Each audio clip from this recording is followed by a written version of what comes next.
The riches are in the niches, but have you ever wondered why and how you can take advantage of this in your business?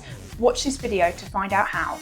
Before we get going, if I can really quickly ask you to hit that subscribe button down there in the right hand side, and also join my Facebook group, Businesses That Want to Grow. So what exactly is a niche? Well, a niche just means that you're going over a really small part of the market rather than a big part of the market. So take guitar sales as a really classic example of this. If you sell guitars, then you are in the mainstream market, the generalist market. But if you sold left-handed guitars, then you're only appealing to about 10% of the population, and therefore this would be classed as a niche. So you can think of niches a little bit like the difference between being a small fish in a very big pond, that would be your generalist market, and a niche market would be when you are a big fish, but you're in a much smaller pond. Now, niche businesses are normally always more profitable and more sustainable if they're run correctly. And that's why it's really important that I think that all businesses can take note of this and apply this methodology to make their business more profitable and more successful. And why exactly is there riches in niches? Well, firstly, when you are in a niche market, there are far fewer competitors, simply because the marketplace is smaller. So for you, this means that it's much easier for you to stand out, but it also means that you've got less competition. So whenever you go and quote or tender, then there's less competition. Sometimes you may even be the only one.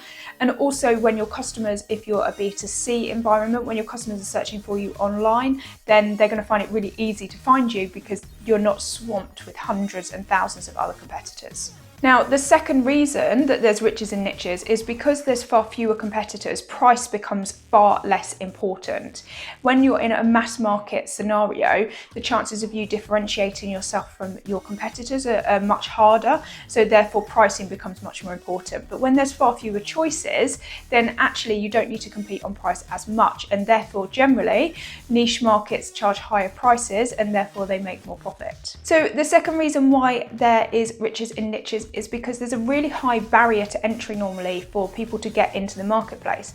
And what I mean by that is that generally niche businesses have something quite unique about them. So it may be some skill sets or knowledge that the business has got, or even some specialist equipment. And this makes it quite difficult for competitors to enter into the marketplace and compete with them. So a high barrier to entry is usually a reason why niche businesses are successful. So you will also find with niche businesses that they find it much easier to have a coherent marketing message. When you're trying to appeal to the masses, then generally you have a marketing message that is quite generalist and it doesn't speak directly to anybody. So a lot of general businesses will rely on using things like Facebook ads and other paid for ad campaigns in order to reach mass markets. But when you have a niche market, you can have a very finely tuned marketing message that speaks directly at your audience. Therefore, you tend to find that marketing costs for niche businesses are lower and that the conversion of any marketing costs that they do spend is much higher. And this helps to make niche businesses more profitable. So the final reason that I think niche businesses tend to be more successful is because the audience or the customer base tends to be a lot more loyal and captive.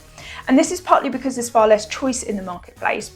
And this tends to be known as the expert or the go-to person for the specific problem that the customer base has. And therefore the number of recommendations that they receive is very high, and the number of repeat spending is generally much higher than in the generalist market. So that's the reasons why there is riches in niches. Now, as an accountant, I get asked a lot by business owners whether they should make their business more niche or not. One of the things that often scares business owners is that they think that if they make their market smaller, i.e. the number of customers that they're appealing to smaller, that they will actually earn less money and their sales will go backwards. So I want to give you an example of actually what I mean by being a niche business. So think of an accountancy firm, for example. This is a very easy industry for people to break into. They simply quit their corporate job once they've got a qualification, and they then sell themselves as an accountant or a bookkeeper to businesses. Now, there are literally tens of thousands of them out there, and it's very, very difficult to compete in this marketplace. So really, the only way that you can make yourself stand out in the generalist finance marketplace is to lower your prices and to become the cheapest. Actually, you'll see some accountants are standing out by niching down into specific industries. You could niche down into providing bookkeeper services for tradespeople. Now, you can only do that once you've got a certain level of experience and expertise in this industry, and that's why you niche down into it, because it's a higher barrier to entry and it's much more difficult for other people to enter into this space and compete with you because they don't have the knowledge of the industry that you've got. And once you're competing in this space, what you would find is that it would be much easier for you to attract customers, because you could do very targeted marketing campaigns, such as on specific tradespeople websites or in trade magazines, things like that, that would target the exact audience that you are hoping to appeal to. But more importantly, what would start to happen over time is that you would get recommendations and word of mouth would spread that you were the expert bookkeeper for tradespeople. And this is how ultimately niche businesses become very successful and very profitable. So that's an example of how you could become more niche in the accountancy world, for example, and you can apply that to pretty much any industry out there. So what is it that you can do in your business to make yourself more niche? Well, it's quite simple actually. You just need to identify what your unique selling point is, or your USP. So you've got to find a USP that can't be easily copied. So to find what that USP is, you just need to consider 4 different things. Firstly, you need to think about what your expertise is, or what skill set is in your business, in your team. It may not be immediately obvious to you, but it could even be a hobby or a book you've once read or a program that you watch. Any weird and wonderful skills or expertise that you've got in your business, normally you can capitalize on. The next thing to think about is, what do your customers ask you? And what problems do they have? So I used an example at the start of a left-handed guitar company. So if you're a guitar company and you're constantly getting people come to you asking about left-handed guitars, and you're able to provide lots of advice to them and solve their problems, then this would be a really great place for you to niche down and become the guitar seller for left-handed people. The next thing you can look at is, what specialist equipment or assets have you got in your business that is difficult for other people to acquire, normally because of cost. So I want to give you an example of a business that I work with. It's a transport company and it moves cars around. So we all see the massive transporters traipsing up and down the motorways around the UK, and they've got tens of cars on top of them. But this transport company is very unique because it does what's known as covered car transport. And this type of transport is used when you're moving cars for TV and film production, or perhaps race cars, things like that, high value cars. So this is really niche, and it's extremely difficult for people to enter into this market because the lorries have to be custom made, and this makes them extremely expensive.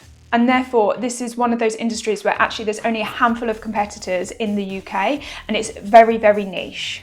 And the final thing you can do to have a look in your business to see where you can become more niche is to think about where you have found success already, even if that is accidental. So when I'm working with clients, for example, I might happen to work with a cleaning company and post about it on my Facebook page, and then I might have a flurry of other cleaning companies come to me asking for my advice on how to grow their business. So if that happened and I found that actually I was working with a lot of cleaning companies and starting to build up my expertise in this area and becoming known for it, then this accidental success, you would argue that I should capitalize on that and probably niche down and become known as the expert in the cleaning industry.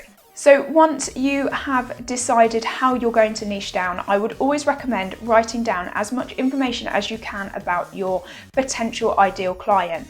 And this is because whenever you are creating products or services for them or marketing to them, you need to be speaking directly to that client and making sure that you're fulfilling their needs and not the needs of the wider market that you're not trying to serve. So therefore, you can do this quite simply by writing down 100 statements about your ideal client that you know to be true. They could be anything from the age of your avatar, whether they've got children, what supermarket they do their shopping in, what their hobbies are, absolutely everything that you know about your ideal client, write down.